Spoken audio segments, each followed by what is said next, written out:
So, thank you guys for coming back for round 2 of Israel and Holy Land stories.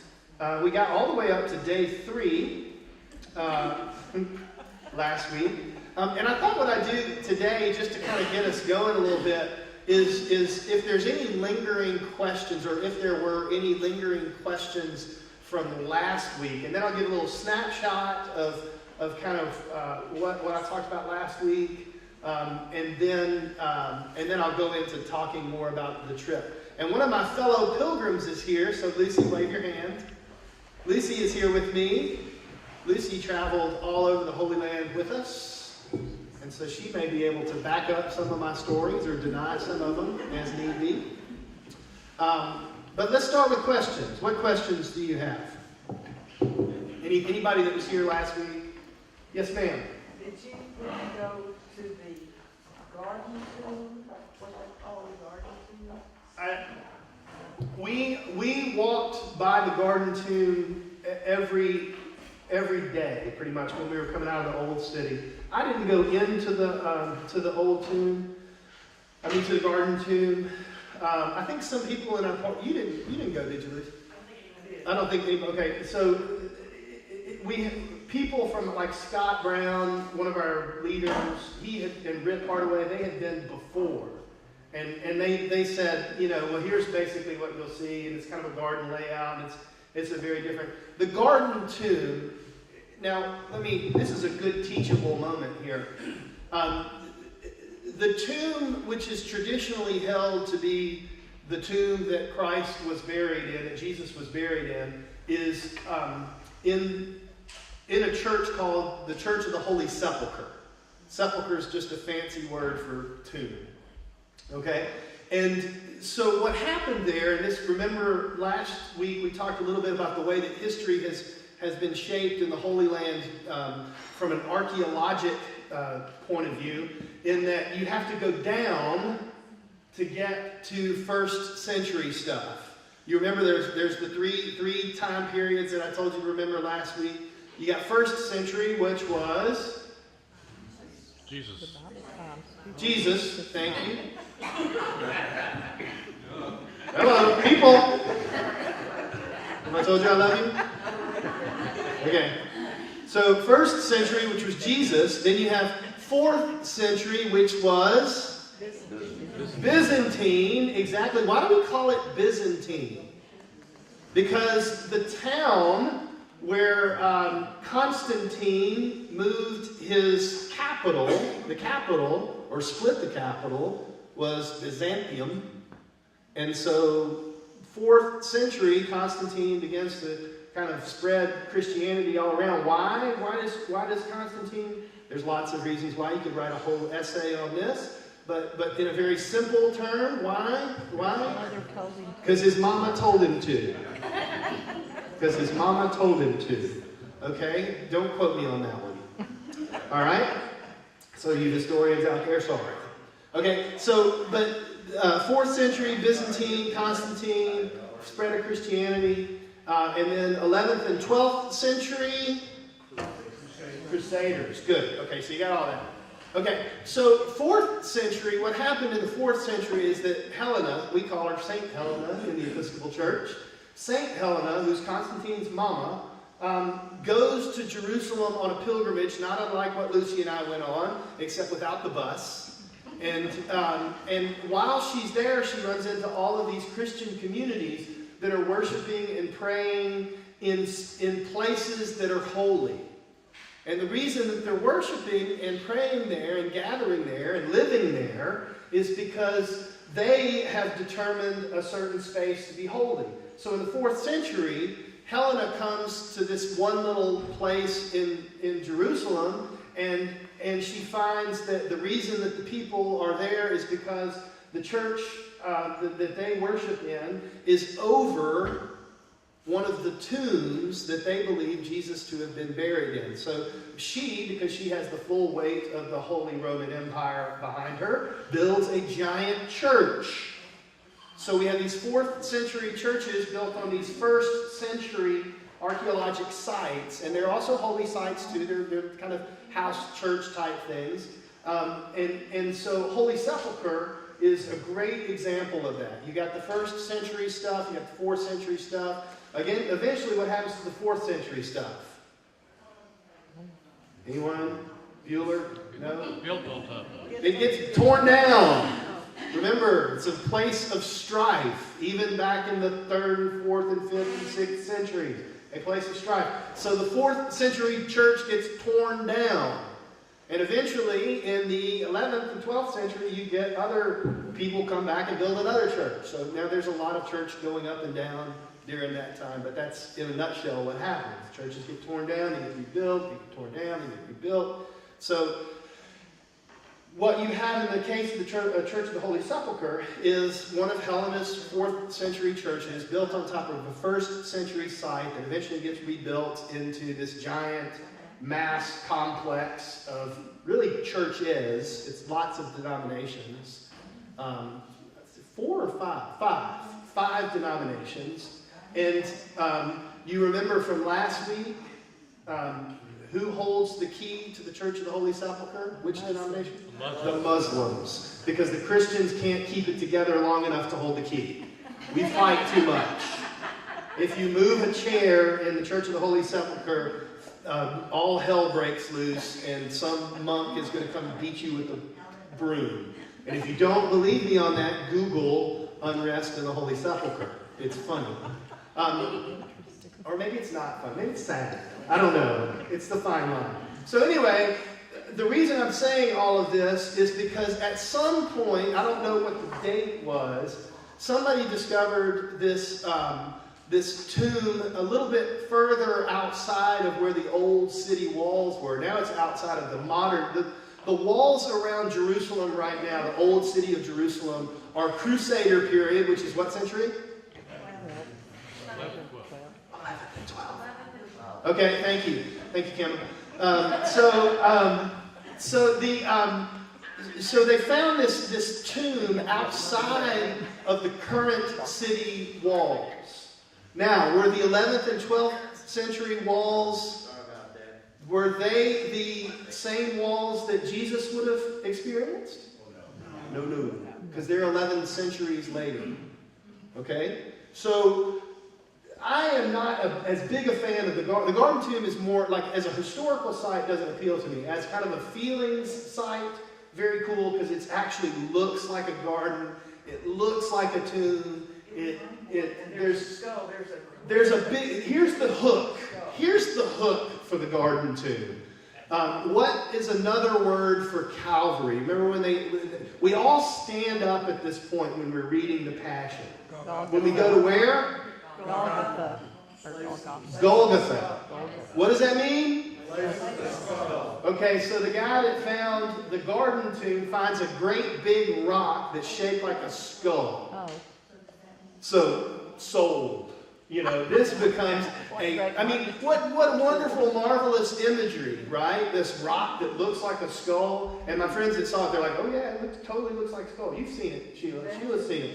And it's very pastoral. It's this little patch of garden in the middle of Jerusalem. And there's this big rock that looks like a skull. And they started saying, this is actually the tomb. This is actually the tomb. So there's a discrepancy between which tomb it is. Now, I come from the school of thought that even though the Holy Sepulchre, the place where the tomb actually is, looks nothing like a 1st century tomb, I totally believe that was the place where Calvary and the tomb were, because I tend to think that human beings stay pretty doggone close to where the action was and where the action happened. So my historical bent is that it makes more sense to me that the Church of the Holy Sepulchre be the place where Calvary and the tomb were. Also, they can prove that it was outside of the 1st century city walls. They can prove that. And so we know that Calvary, Golgotha, the tomb were all right outside of the city walls. Now, from a feelings standpoint, this has nothing to do with history, but from a feeling, well, I guess it does have something to do with history, but from a feelings standpoint, if you stand at Calvary and you took away all the walls, take away all the buildings, and you look, you see down in a straight line, Calvary, the tomb, and the place of the ascension, all in one straight line. So from a feeling standpoint, that's kind of a cool little thing. But that's a great teachable moment that there are, I think our guide said there were 2 or 3 different upper rooms. There's the Greeks have theirs, the Franciscans have theirs. There's lots of different options for that kind of stuff, and you just kind of have to go with. I loved where we saw the the upper room because, for one, our host was a beautiful Syrian nun named Josefina, and she worked out her speech in English, and every time she said "to heaven," she'd do this. She'd make these grand hand gestures. And at one point, and she's very strict, like you can't take pictures in there, and you don't cross your legs because it's an offense in that culture. And so we're sitting there, and she's talking, and you kind of catch about every 4th word because you're not quite used to it. And she's talking about this particular icon of Mary that's in St. Mark's Church, St. Mark's Syrian Orthodox Church, and she says, and the beautiful thing about the mother and the baby is that the baby has the body of a child and the face of a man. And she pointed at me. To heaven. And then about every 5th sentence she'd say, glory to God, we have a great God. So every time something good would happen, we'd say, glory to God, we have a great God. Other questions? It's fun to get me off on a tangent, isn't it? Any other questions? No? Seeing none? Okay, so I think we left off with Jacob's well Sunday Eucharist. I mentioned Sunday Eucharist last time. We went to church at St. George's Cathedral in Jerusalem. And I mentioned last week that the Diocese of Jerusalem is an Anglican diocese, meaning it's, of course, part of the worldwide Anglican Communion, but it's also an Episcopal diocese, meaning it's part of the Episcopal Church in the United States of America. So the Episcopal Diocese of Jerusalem, like when we do General Convention next year, the Bishop of Jerusalem will be there. He's there every convention. I mean, he has to. It's part of his job. We got to meet with the Bishop of Jerusalem for about an hour and a half or so, and he kind of talked about some of the ministries that they take part in that. He's not just the Bishop of Jerusalem, he's the Bishop of all of Palestine, which includes Gaza and the West Bank and parts of Syria and Jordan. And I think all the way down into Egypt. I think he had some churches in Egypt as well. So the diocese that he serves is really huge. And so they do all kind of very, very cool ministries. And one of the things that he said that really struck me was that in the peace process, in the process to try and find peace in the Holy Land, that Christians are really monumentally important.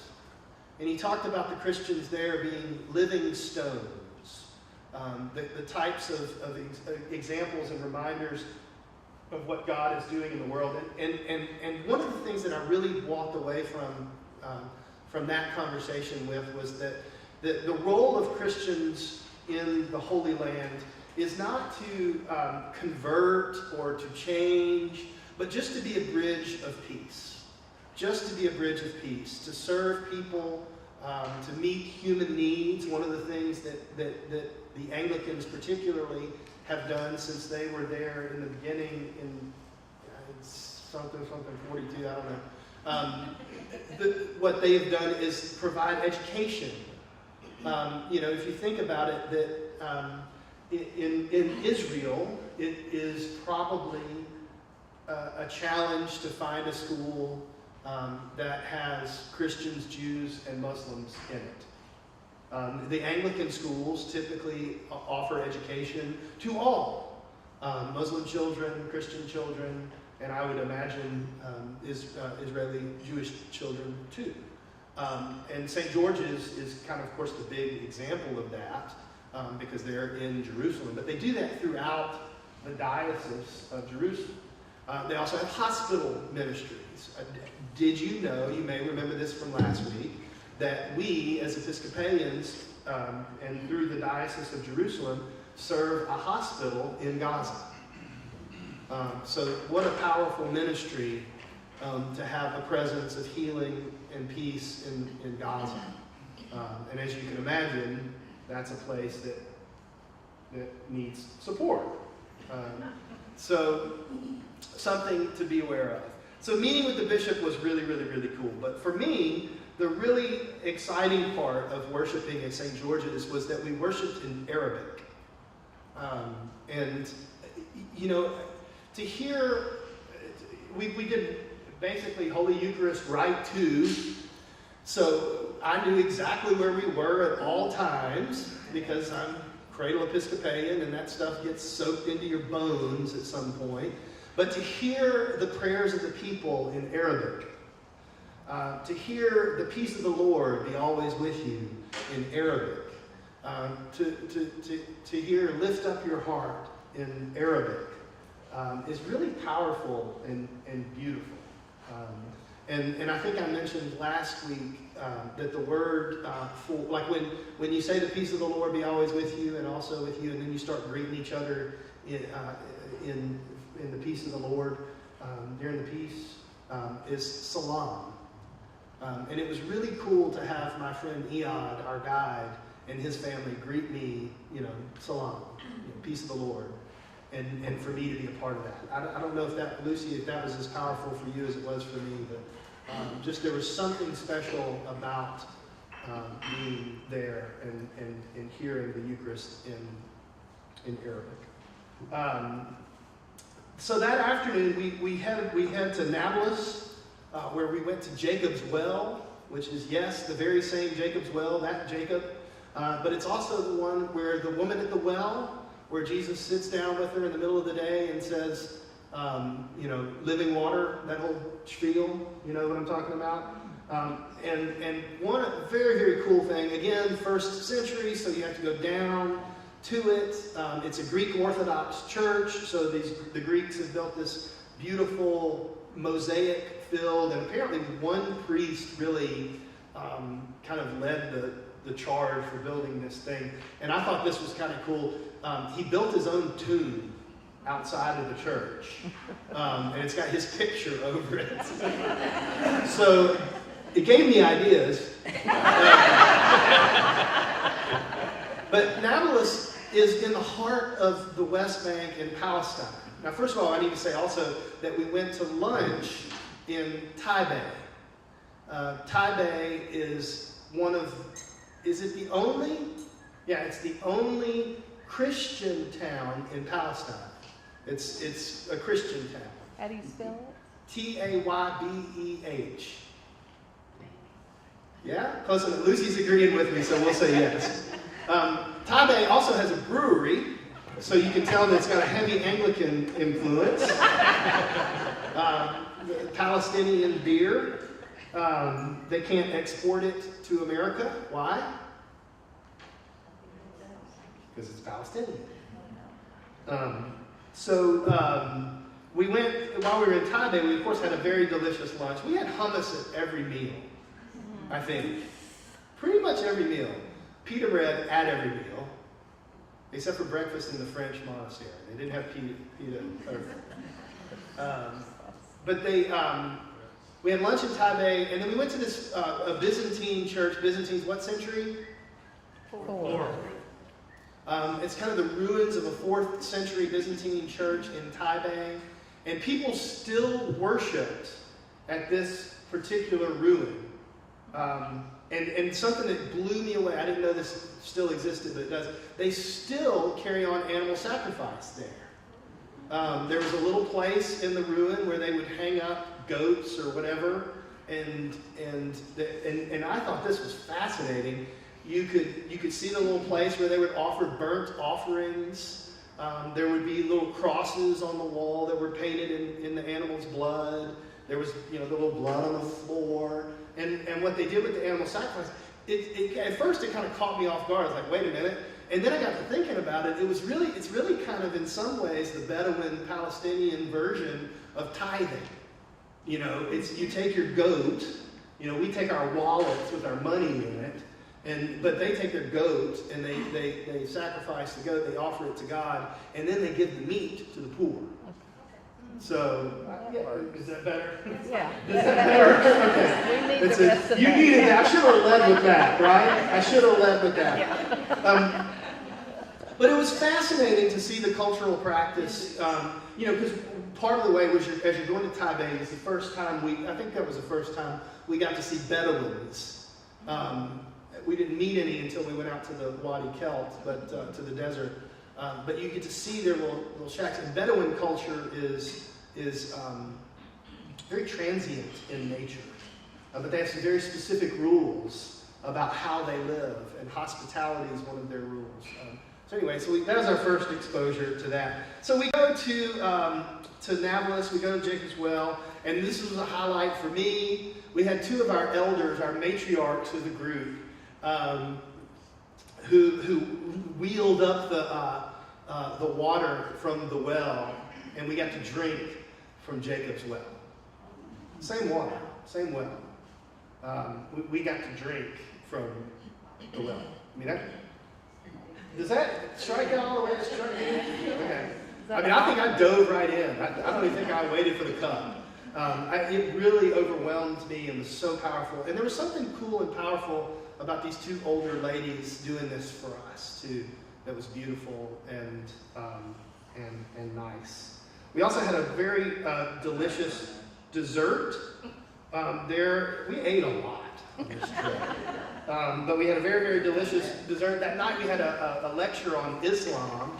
And what was his? Do you remember his name? I've forgotten his name. That's a shame. Really, really wonderful. One of the things that our guide did for us is he brought in speakers that could kind of just come from a different point of view. Iyad talked to us a lot, and he's the Palestinian Christian view. And then, so we had a woman. Has anybody in here read The Lemon Tree? Okay, Dahlia from The Lemon Tree. Dahlia from The Lemon Tree. We met her. We hung out with her. She talked to us. It was beautiful. It was wonderful. I got a picture of the lemon tree. The real lemon tree's dead. Sorry. But they planted another one. The lemon tree, if you ever want to read about some of the complexities of the Arab-Israeli conflict, from a personal standpoint, the lemon tree is a beautiful, beautiful opportunity to do that. We may have a book. Maybe we'll have a book study. Maybe we'll have a Sarah. Should we have a book study on the lemon tree? Okay. But we had that night we had a speaker on Islam. And it was really cool because it wasn't a religious, it wasn't an imam, it wasn't a religious leader. This was a Muslim businessman who lived in Old Jerusalem. His family ran a hotel. He was educated at UNC, University of North Carolina. And so he brought with him this really unique perspective of being a Palestinian Muslim, just kind of everyday Joe. That it was really helpful to hear his side of it. And they were encouraged to speak, just completely from their side of things. And he lived in the neighborhood. You remember I told you last week that when we left, 2 days before we left, a Palestinian teenager was killed.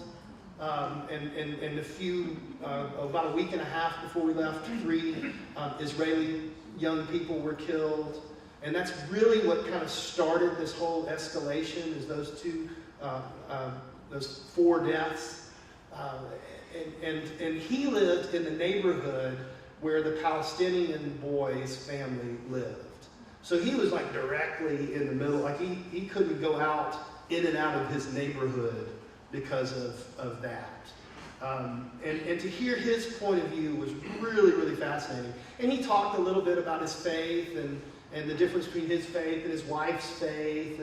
And just like Christians, just like any person of faith, there are just differences in the way that they do things. There's some people that are really, really devout. There's some people that aren't as devout. There's people that fast during Ramadan. There's people that don't fast during Ramadan. And so there was this really, really interesting perspective, especially coming from him. Keep in mind, we were there during Ramadan. So, this is the holiest month in the Muslim calendar. We experienced, like, one of the things, I think I mentioned this last week, that at the end of the day, they broke the fast at about 8:30, 8:45 at night. And the way they break the fast, or they let everybody know that they're breaking the fast, is you have the call to prayer from minaret, and then they shoot a cannon off. Which is, if you're traveling from Texas, is not the easiest thing to get used to when you've heard all these stories. But the first night we were there, they started, and they shoot off fireworks. I mean, it's a big celebration every night at the end of, what's that? They're starving. Well, it's a big celebration. Well, yeah, and here's something I didn't know, because my idea of fasting is that, you take a little sip of water here or there, you just take care of yourself. No. When you fast in the Muslim tradition, it's everything. It's water, food, impure thoughts. Every one of y'all went, I think I could do without the water.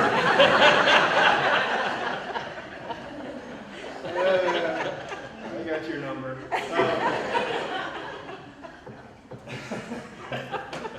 But that was learned. I learned that. I mean, and here's one of the things that I really took away from that trip, is that I don't know that I would have ever really known that. I probably read that somewhere along the way. I taught a class on world religions. I've known that. I've known that somewhere. I hope. But to hear it from my bus driver, to hear it from my new friend who spoke to us about what it's like to be a Muslim in Palestine, in Jerusalem, that was a different thing. That was a different thing.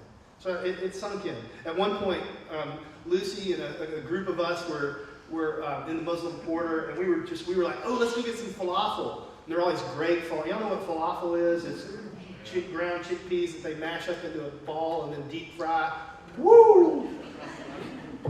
Jerusalem falafel is next level. Imagine the best falafel you've had. Jerusalem falafel's next level. And so we're in the Muslim Quarter, and we have this little falafel place that they're making fresh falafel. So we get a bag of falafel, and we're standing. And it's about 5 o'clock in the afternoon, so afternoon prayers has just ended. We're in the Muslim Quarter, which is close to the Temple Mount, which is where the Dome of the Rock and Al-Aqsa Mosque is. So they finished prayers, and there's just a steady stream of just thousands of men coming from prayer, and women, but mostly men, coming from prayers with their mats, with their, they're just coming from their prayers. And here we are, we're standing there eating, and I said, man, I kind of feel bad. And they're like, and we all kind of went, what? Oh yeah, everybody around us has been fasting all day. And here we are just munching our falafel like no big deal. So we kind of put it in our bag and waited until we got out of the Muslim Quarter. So that was a fun experience. Anyway, back to the day 5. Day 5 was fun. This is the first time where we went as a group. It was not the first time that I had been to the Western Wall. I think the first day we were there, I went to the Western Wall with a smaller group, and that was a day, Thursday or Friday, and that was a day that I think I told you about last week, where they had restricted access to the Temple Mount to men over 50. The Israeli police had limited access, and there had been a protest to that, We didn't know about that protest, and we were, like, the Temple Mount is here, the Western Wall is here. We were down at the Western Wall, and there was a lot of soldiers. There's a lot of soldiers. And I asked my friend Scott was with us. I said, Scott, is this normal? He says, well, it's not very crowded, and there seems to be more soldiers, but it seems about right. And I just thought, this is not right. This is not the norm. And it's because there was a little dust up above. But we went to the Western Wall as a group on Monday morning, and it was really, really, really, really cool to go as a group. Now, for those of you that are, we talked about this a little bit last week, but the Western Wall is the Western Wall of what? The temple. Which one? Second temple. That's right. And somebody said, well, why do we pray at the Western Wall? Why do Jews pray devoutly at the Western Wall? And somebody said, well, it's the only wall left standing. And that's a misconception. I had that conception too. Yes, ma'am. Oh, isn't that pretty? Thank you. Can I show that to everybody? Okay. Pretty? So, a misconception is that it's the only wall standing. You can see the southern wall. You can go all the way down to the 1st century level of the southern wall. You can walk right at it. You pretty much touch it. You can climb on some rocks. That somebody from our party was climbing on those rocks, and there was a soldier on a loudspeaker saying something in Hebrew, and our guide had great big fun saying, "Get off the rocks, Lucy." It wasn't really about us, but it scared you, didn't it? Yeah. Oh, that's the name. Okay, cool. Thanks. But why the Western Wall? Do you remember why the Western Wall? Closest to the Holy of Holies. So that's why you go to the Western Wall. Now, one of the things that's cool is that there's kind of, remember I mentioned kind of the different styles of worship. Muslims who some observe Ramadan, some don't. Of course, that's true in Judaism too. You have different, for lack of better words, denominations, styles of Judaism. And so you have everything from really, really Orthodox Jews to really, really contemporary, more progressive Jews. You have all of them who come and say their prayers here. Just interrupting on that very point, did you ever hear anything about the Messianic Jews? Not while we were there. We didn't talk very much about Messianic Jews. There's a lot of Messianic Judaism, like in America too. So that's something kind of a contemporary issue to talk about. We have a group of Messianic Jews that use our space for Bible study. So there's a connection there. But I didn't meet any. Not saying that they weren't there. I mean, they didn't ask me if I was Episcopalian. So, but when you go to the Western Wall, of course, the women go to one side, the men go to the other. Everybody covers your head. Cover your head. You can pick up a yarmulke if you want. You can get a shawl if you want, if you're a woman. And you worship on 2 different sides. Now, this was a cool thing. I mentioned this a little bit last week, that people have bar mitzvahs there. Was it Monday and Thursday? Lucy, do you remember what days it was? There were 2 days a week when bar mitzvahs happen.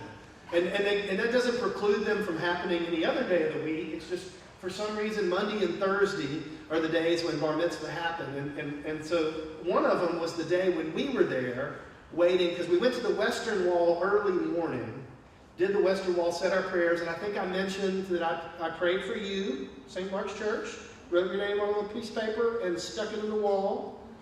So St. Mark's Church is in there. The vestry got their own. I actually wrote the vestry's names down, and Patty and Helen and Melissa and Jenny, their names I wrote their names down because they have to deal with me more.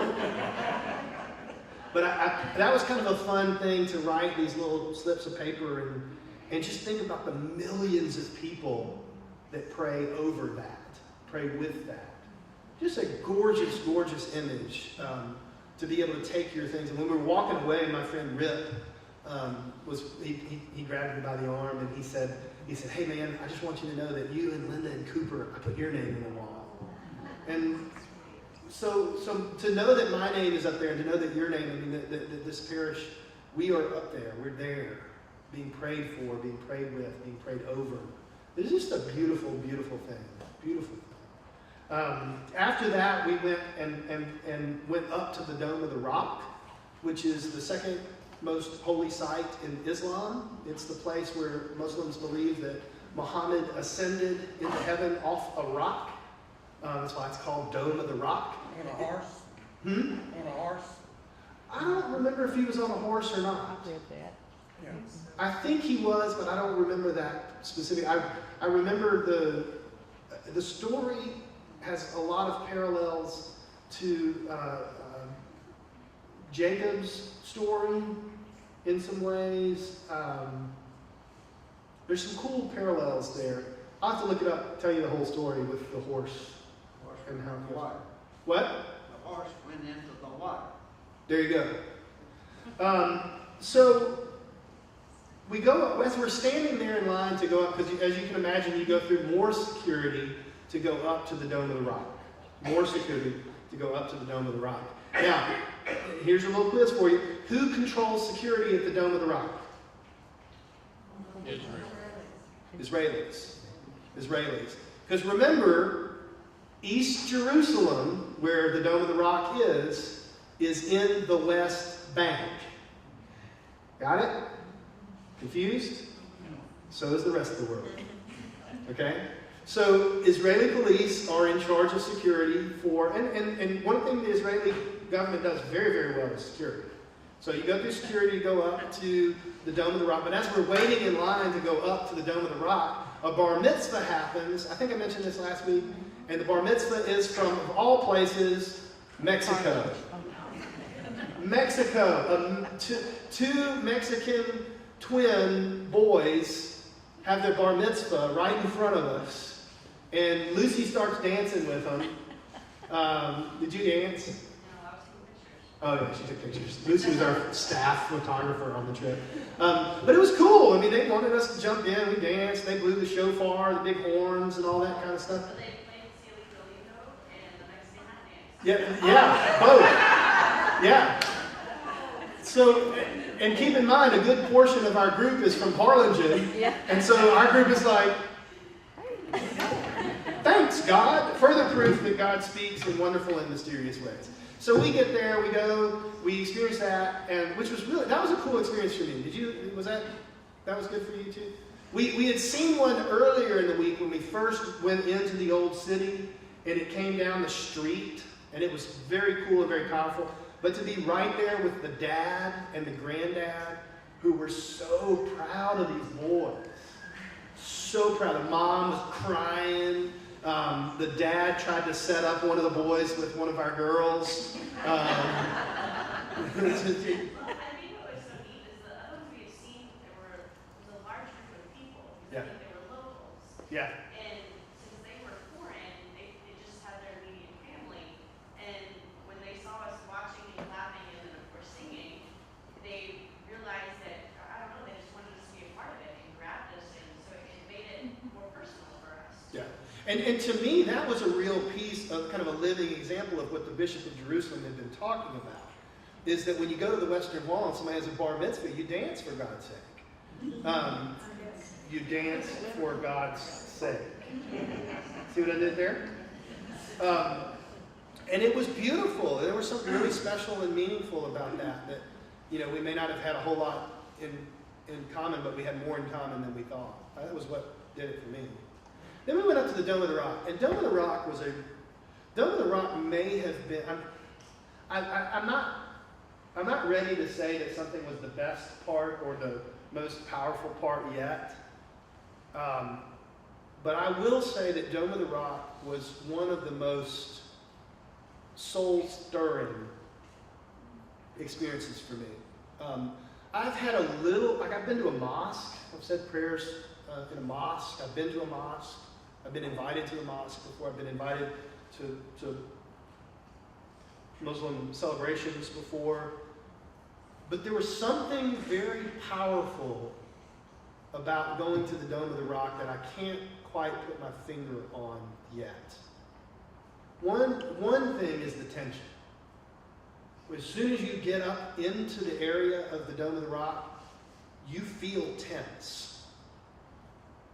Because you know that there's so much tension around this. And you know some of the history behind it. And you know that it is a very important holy site built on top of a very important holy site, built on top of a very important holy site.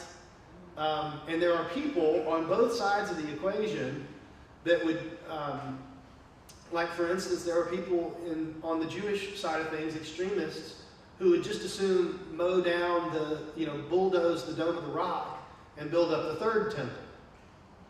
And frankly, there's Christians that believe that.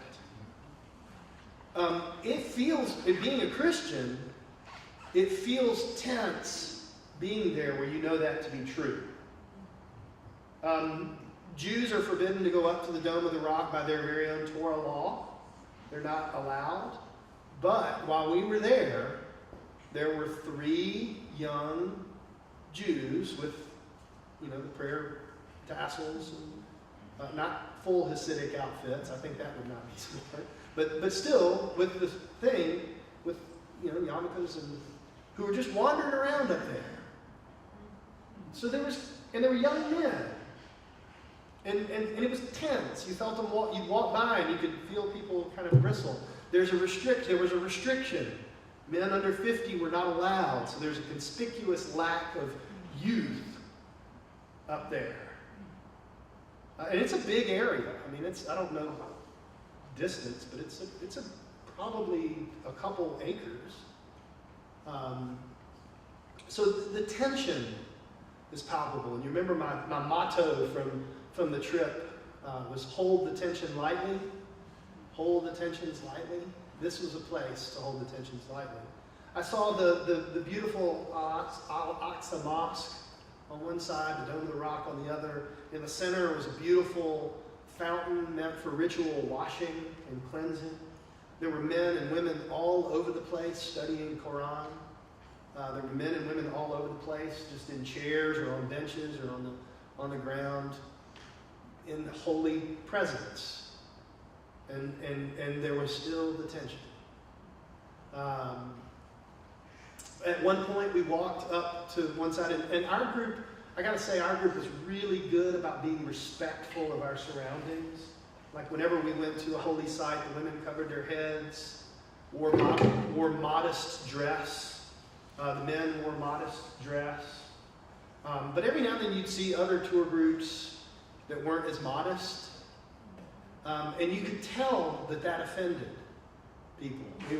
When we were up at the Dome of the Rock, there was a group of Muslim women in burqas, the full outfits, that were obviously offended by something, maybe some not modest dress, and began to shout, God is great, God is great, God is great. And it's Allah Akbar, Allah Akbar. And so when you hear that, and it's shouted, we kind of joked that in Arabic, a normal conversation sounds like a shouting match. But when you hear Allah Akbar, Allah Akbar, Allah Akbar, as an American who grew up kind of post 2001, September 11th, I kind of got nervous when I heard that, and I had to check my own bias and my own, I don't know why that woman is shouting, God is great, God is great, God is great. I don't know. But my own bias would get in the way. So soul-stirring, being up on the Dome of the Rock, where I was around Muslims at prayer and Muslims at study, is the best and simplest way that I can put that. And then we left through the gate. And then we went to, where did we go next? I forgot where we went to next. Gethsemane. Yes, we went to Gethsemane, which was a beautiful and wonderful experience. Gethsemane, where Jesus prays, if it is thy will, let this cup pass from me. And so we had this great experience at Gethsemane. There's a church over Gethsemane, of course. We put churches over things. It's the Church of All Nations, and that's where several nations have come together to build this church. But across the street, there's another garden that looks more like the garden of what I imagine the garden to look like, olive trees, and I stuck my camera through the fence and took a picture of it. And that's one of my favorite pictures from the trip, I think, because it's kind of the most wild looking and helps me imagine more of what it must have been like for Jesus to go there and say his prayers on that night. Then we went to St. Peter Gallicantu, which is the place where Jesus would have been led up from the garden and held like in a pit as kind of this holding cell. We said Psalm 88 from this, which is a really, really, really powerful. They have a first century pit. We don't know if it's the pit where they held him, but it could have been. So that's kind of a cool experience to be there and be present in that. It's also the place, Peter Gallicantu, it's the place where Peter denies Christ. I don't know the guy. I don't know the guy. I don't know the guy. And then the rooster crows. There's also a first century Roman road that there's no doubt, for me at least, that Jesus walked on this road. It led up to the southern steps of the temple. It came from the outskirts of town. Jesus and everybody else who made the pilgrimage to the temple would have walked on this road. And so, of course, I went and stood on it. So, powerful, powerful stuff to have your feet right there on the first century road. It was kind of, they had the gate closed, but it wasn't locked. So, it was kind of one of those things I felt like I was breaking rules a little bit. I probably wasn't, but I felt like that. And so we did that. That night we had Dahlia come and speak to us. Did we do Hezekiah's tunnel on that day? Okay. When did we do that?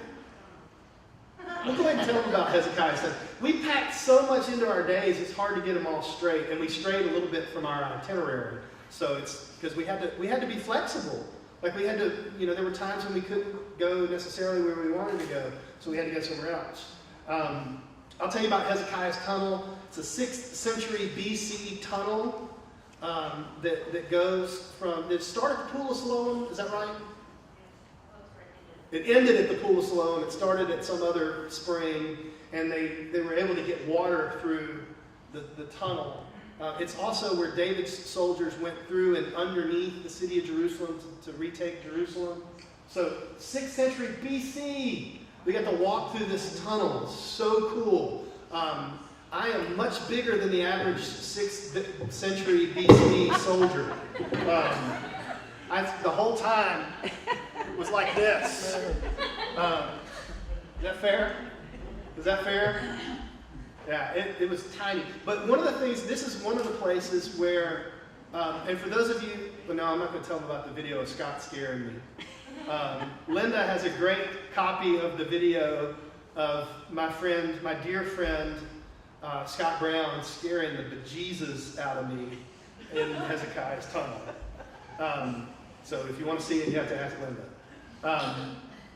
But this was one of the places, there were 2 places where I really felt this, but this was one of the places where it really occurred to me that people, we're not smarter than 6th century BC people.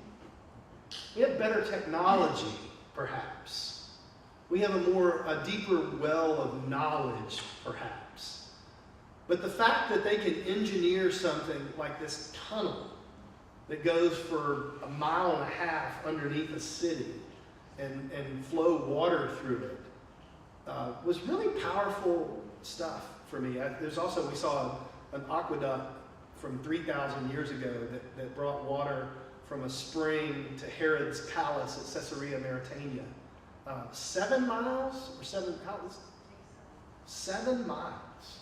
So this 3,000-year-old aqueduct could carry water, fresh water, to a palace. It's mind-boggling to me. So anyway, so that was cool. Hezekiah's tunnel was awesome. The next morning we got up and had a pretty cool experience. We walked the way of the cross in the old city of Jerusalem. And that was a really cool experience on a lot of levels. Not as much because of the Stations of the Cross for me, although the Stations of the Cross was a version that I'd never used before. It's very cool, love it. I brought it back. We'll try and figure out some way to use it around here. But just kind of seeing all the tensions and contrasts as we walked. You know, the city waking, you start the Stations of the Cross by walking through the Muslim quarter. And you kind of see the Muslim quarter post-Ramadan. And we were real early in the morning. It's sunrise. And so you have this wonderful tension, and people are starting to get up and go to work. And there's not many people there, but there's people that are kind of just going about their daily business. And they're used to people walking the Stations of the Cross. So, you know, they see you, but they just kind of walk past you. And we had cats squalling around us. It was just this wonderful, weird experience. And then we ended up at Holy Sepulchre, where we were able to go to Calvary to touch the rock where Jesus died. And then we go down to the tomb. And we're able to pray in. Well, we weren't able to pray that morning because it was closed. But to be around the empty tomb, to be around that after having walked the Station of the Cross, just phenomenal. Side note on the Holy Sepulchre, one of the things I love is, y'all know I love an Easter Vigil, right? Raise your hand if you've been to an Easter Vigil here before. Okay. Those of you that haven't, your assignment next year at Easter is to go to the Easter Vigil. It is such a cool, powerful service. And every year, the Greeks light their Easter Vigil, their Paschal candle that we keep lit all during Easter and at funerals and at baptisms. The Greeks light their Paschal candle from the Church of the Holy Sepulchre. And it's this weird, wonderful mystery. The priest goes there, the bishop goes, the patriarch goes into the tomb with nothing and then hands out through a hole in the wall a lit flame. Nobody knows how it happens. It's like a magic trick. It's a beautiful mystery. Maybe a miracle. I don't know. But this flame, glory to God in heaven. We have a great God. But the flame comes out of the tomb through this little hole. We saw the hole. The flame comes out of the hole. And then, no kidding, people go nuts around them, lighting their candles, their little, beeswax candles. And it's just like this sea of faithfulness and people trying to light their candle off this flame. That flame, I didn't know this, our guide told us this, that flame gets on a plane and starts taking that flame around the world. Isn't that cool? The Olympic torch ain't got nothing on us Christians. So that's a very, very cool. And we were there. It was powerful. So we did that. And then we went to the Dead Sea, which was awesome. Got to float around in the Dead Sea. We did a mud bath. It was very, very restorative and healing and a great way to kind of process. It was also 111 that day, I think. It was so hot down there. But it was beautiful. But one of my impressions of the Holy Land that was just shattered was I didn't picture it to be as beautiful as it is.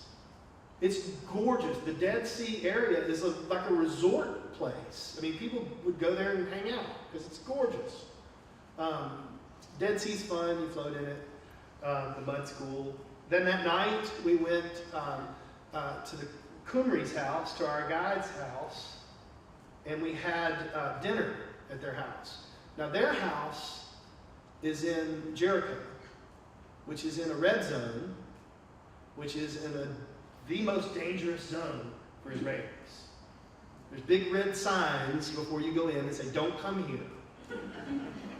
And we had this most lovely, peaceful, one of my favorite nights of the whole trip, because here we are in this beautiful, our host's home, having this great dinner with, did I mention the food? That was the best food. I am prepared to say that. Then the next morning we got up and we went to the desert, to the Wadi Kelt. And a wadi is is like a dry creek bed in a valley that when it does get the 2 inches of rain they get per year, it floods and all that kind of stuff. But it's a place where people would walk through the desert. Yea, though I walk through the valley of the shadow of death. This is the Wadi Kelt. It's also a road from Jerusalem down to Jericho. Anyone? Anywhere? Good Samaritan. Yes, the Good Samaritan story. So Jesus is telling this story about Jerusalem down to Jericho. So we go out to the desert in silence. That was wonderful. We get on the bus, total silence, pitch black dark. We leave Jerusalem, we drive out to the Wadi Kelt, and we watch the sun come up over the desert. Gorgeous. And then your rector, along with his new friend, who's the head of school at All Saints School in Fort Worth, got to celebrate the Eucharist overlooking the Wadi Kelt. Y'all think I'll ever read the Good Samaritan passage again in the same way? It was absolutely a stunning experience. To watch the sunrise, to celebrate the Eucharist with friends, to experience the presence of God in a way that I had never experienced before. Really, really powerful. Really, really powerful. We went back to Jericho, and then we rode up a cable car to the Mount of Temptation, where the Greeks have put a monastery that's built into the cliff. It's phenomenal. We joked that I was going to spend my sabbatical up there. I don't know if I could do 3 months in a cave monastery, but it was gorgeous. Overlooks Jericho. Jericho, by the way, is the oldest city possibly in the world. Beautiful, amazing, and again, still in the red zone. Palestinian. In fact, when we left, we had breakfast that morning in Jericho. We went to Mount Temptation. Then we started heading up toward Nazareth, where we were staying. We had to go from a checkpoint because we were going from the West Bank into Israel proper. And so our guide says, now you have to tell a little white lie here. We did not stop in Jericho. And so the soldiers get on the bus and they do their thing. And it was pretty low key. They just kind of walked through, and I think they asked nobody questions that time. Did so you they see the walls of Jericho? No, they're non-existent. There's Some of the rocks around. There's nothing. There's one excavation, but those walls came tumbling down so long ago that they didn't ever put anything really back up. But there is a cool excavation that we didn't spend a whole lot of any time really in. So much to see. But we go through Jericho, and we're not supposed to, say, of course everybody's nervous. We're all nervous. And of course we've got one person. There's always that one person, right? And so Eod kind of quizzes us. He says, okay, now where are you coming from? And this lady says, Jericho! And everybody's like, no! Jerusalem! And so we were nervous. But again, it was a reminder of what they live with every day. Eod and Shahadi, a Palestinian Christian, Palestinian Muslim, when they go through checkpoints, they get questioned all the time. So we get through, and then of course I realize that my water bottle that I've taken from breakfast says Jericho on it. So I'm grateful I didn't get searched. It's like Dasani except Jericho. So we get to Nazareth. We settle in at our guest house at the Sisters of Nazareth. Beautiful, beautiful place to stay.